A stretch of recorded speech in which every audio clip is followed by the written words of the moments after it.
ఓం శ్రీకృష్ణాయ నమః. అందరికీ నమస్కారం అండి. ఈ వీడియోలో 2025 సంవత్సరంలో శ్రీకృష్ణ జన్మాష్టమి ఎప్పుడు వచ్చింది, ఈ రోజు అష్టమి తిథి, రోహిణి నక్షత్ర వివరాలు, అలాగే ఈ రోజు స్వామివారికి పూజ ఏ సమయానికి నిర్వహించుకోవాలి, ఇంకా నిషితకాల పూజా సమయం, ఉపవాస విరమణ సమయం, దహి అండి ఏ రోజున చెయ్యాలి, పూజా విధానం, నైవేద్యాలు అన్నీ కూడా ఈ వీడియోలో క్లియర్ గా చెప్తానండి. అందుకని వీడియోని ఎక్కడా కూడా స్కిప్ చేయకుండా చివరి వరకు చూడండి.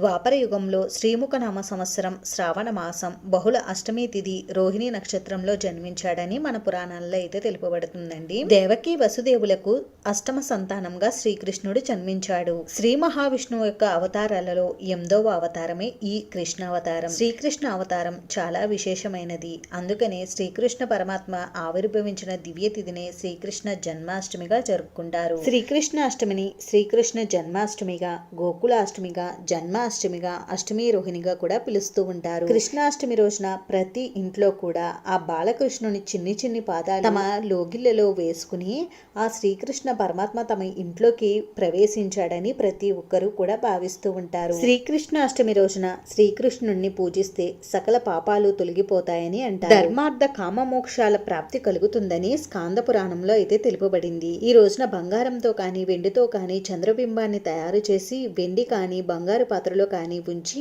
ఆ చంద్రబింబాన్ని పూజిస్తే సకల కోర్కెలు నెరవేరుతాయని భవిష్యోత్తర పురాణంలో అయితే తెలుపబడింది. అంతేకాకుండా ఈ రోజు భీష్మాచార్యుడిని పూజిస్తే సకల పాపాలు తొలగిపోతాయని మహర్షుల వాక్కు. అలాగే సంతానం లేని వారు ఈ రోజున బాలకృష్ణుణ్ణి సంతాన వేణుగోపాల మంత్రంతో పూజిస్తే తప్పకుండా సంతానం కలుగుతుందని కూడా అంటారు. అదే విధంగా వివాహం కాని వారు, వివాహ ప్రయత్నం చేస్తున్న వారు ఈ రోజున రుక్మిణి కళ్యాణం పారాయణ చేస్తే వారికి త్వరలో వివాహ యోగం అనేది కలుగుతుంది. ఇంతటి విశేషాలతో కూడుకుని ఉన్న శ్రీకృష్ణ జన్మాష్టమి ఈ 2025 సంవత్సరంలో ఎప్పుడు వచ్చింది అని అంటే, మనకి ప్రతి సంవత్సరం కూడా శ్రీకృష్ణ జన్మాష్టమి శ్రావణ మాసంలో బహుళపక్షంలో వచ్చే అష్టమి తిథి రోజున అయితే జరుపుకుంటాము.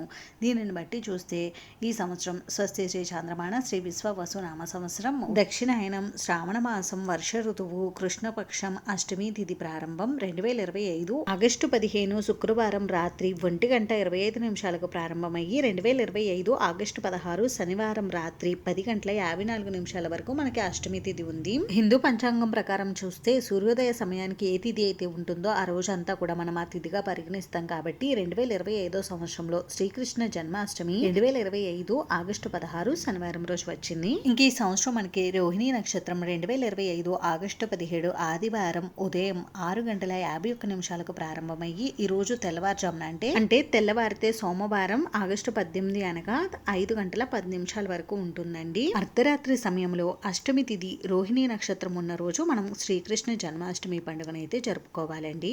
కానీ మనకి ఇక్కడ ఈ సంవత్సరం తగులు మిగులు అయితే వచ్చాయి. అష్టమి తిథి ముందు రోజు వచ్చింది, రోహిణి నక్షత్రం తర్వాత రోజు వచ్చింది.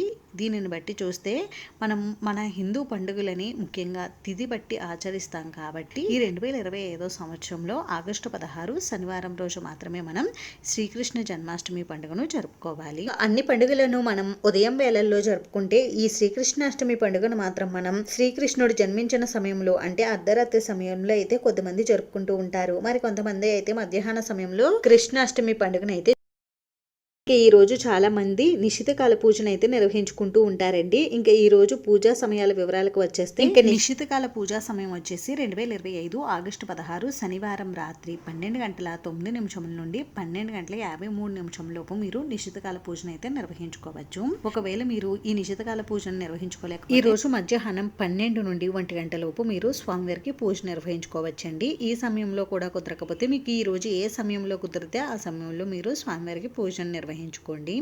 ఈ రోజున శ్రీకృష్ణ పరమాత్మను షోడశోపచారాలతో పూజించుకోవాలి.